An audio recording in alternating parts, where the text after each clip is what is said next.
Hi friends, welcome back to Diya's Media. நான் உங்கள் சகோ கங்கா சீதாராமன்.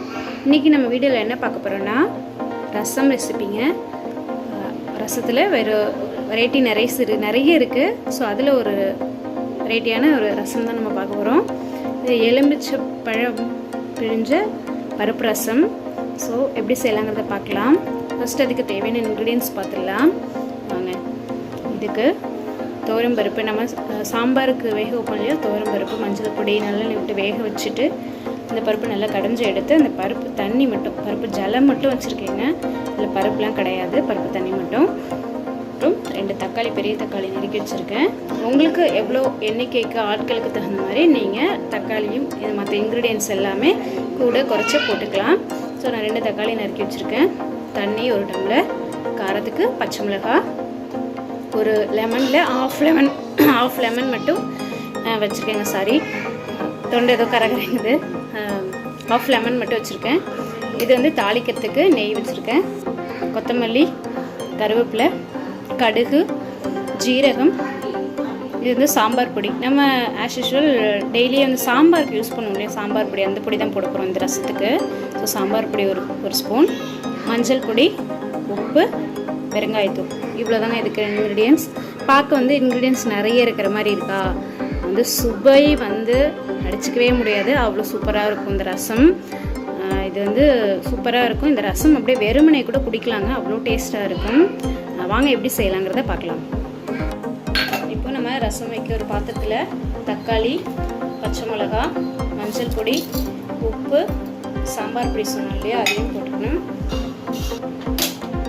பெருங்காயத்தூள் போட்டுட்டு தண்ணி எவ்வளோ வேணுமோ அதில் விட்டு நல்லா கொதிக்கணுங்க. இது வந்து நல்லா கொதித்து வந்து இந்த தக்காளி வந்து நல்லா வேகணும். அந்தளவுக்கு நல்லா இந்த தண்ணி கொதி வரும் பாருங்கள். இது நல்லா கொதிக்கட்டும். இந்த தக்காளி வேகிற அளவுக்கு இது நல்லா கொதி வரணும் ரசம். பாருங்கள், தக்காளி வந்து நல்லா வெந்துருச்சு. இப்போ நம்ம பருப்பு ஜலம் எடுத்து வச்சுருக்கோம் இல்லையா, அதை மிக்ஸ் பண்ணிக்கலாம். ஓகே, சூப்பராக ரெடி ஆகுது. பருப்பு ஜலம் விட்டாச்சு, விட்டு மிக்ஸ் பண்ணிக்கலாம் நல்லா. ஸோ பருப்பு ஜலம் விட்டாச்சு, கொதி வருது ரசம். இப்போ நம்ம வந்து இறக்கி வச்சிடலாம், இறக்கி தாளிச்சிக்கலாம். ஸோ நம்ம இறக்கி வச்சாச்சு, கொத்தமல்லி போட்டுக்கலாம். ரசம்னாலே கொத்தமல்லி தாங்க, கொத்தமல்லி, கருவேப்பிலை, மெயினாக கொத்தமல்லி தான். ஸோ டேஸ்ட் நல்லாயிருக்கும், ஸ்மெல்லும் நல்லாயிருக்கும். ஸோ இப்போ நம்ம நெய் எடுத்துட்டோம். நெய் விட்டு கடுகு போட்டு, கடுகு பொரிஞ்சோடனே ஜீரகம் போட்டுக்கலாம். ஜீரகம் லைட்டாக பொரிஞ்சோடனே போட்டுக்கலாம். ரசத்துக்கு எப்போதும் நெய்யில் தாளிக்கணும், அப்போ தான் டேஸ்ட்டு. ஸோ கடுகு ஜீரகம் தான் தாளிக்கணும், வேறு எதுவும் தாளிக்கணும்.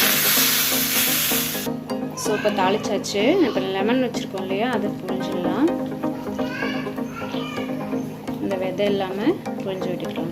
அப்படியே நம்ம ஒரு ஆஃப் லெமன் வச்சுருக்கோம் இல்லையா, ஒரு லெமனில் பாதி மூடி அதை அப்படியே ஃபுல்லாகவே புழிஞ்சிடலாம்.